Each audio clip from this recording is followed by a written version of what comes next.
તો અગર કોઈ જ્ઞાની છે, પ્રામાણિક છે, નીતિમત્તા છે, પણ નાસ્તિક છે, ખૂબ જ્ઞાની છે, તો એને મુક્તિ ન મળે? આપણે ત્યાં સાંખ્ય દર્શન છે ને એ નિરીશ્વર છે, એમાં ઈશ્વરનો કોન્સેપ્ટ જ નથી. જે મેઇન સાંખ્ય દર્શન છે એમાં પુરુષ અને પ્રકૃતિની જ વાત છે. એટલે તમે ઈશ્વરને સ્વીકારો કે ન સ્વીકારો એની તમને સ્વતંત્રતા છે. હાજી, સનાતન ધર્મની બ્યુટી આ છે. એમાં કેટલાક નિરીશ્વર દર્શનો પણ છે, પણ માણસને તો સ્વીકારવો જ પડે છે. એટલે એની સાથે તમે કેવી રીતનો વ્યવહાર કરો છો, એ તમારા કર્મ છે, એ બહુ મહત્વના છે. હમણાં જ આપણે વાત કરતા હતા નીતિ અને ધર્મની. એક બેનને એની સાસુએ ઘી લેવા મોકલી. મહેમાન આવવાના હતા, બધાને જમાડવાના, લાડવા કરવાના હતા. બીજા બેટા ઘી લઈ આવ. જૂના જમાનાની વાત છે.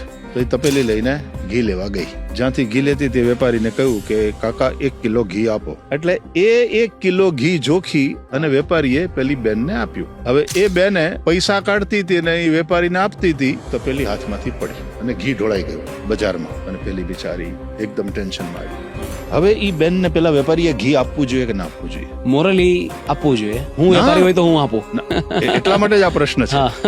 જો એ વેપારી ઘી આપવાની ના પાડે, કારણ કે વેપારીની ભૂલ નથી એમાં, એટલે કાનૂની તરીકાથી રોંગ નથી અગર ના આપે તો, પણ મોરલી ના આપે તો વેપારી નીતિવાન છે, નીતિ ના પાડે છે. વાહ, સમજી ગયો.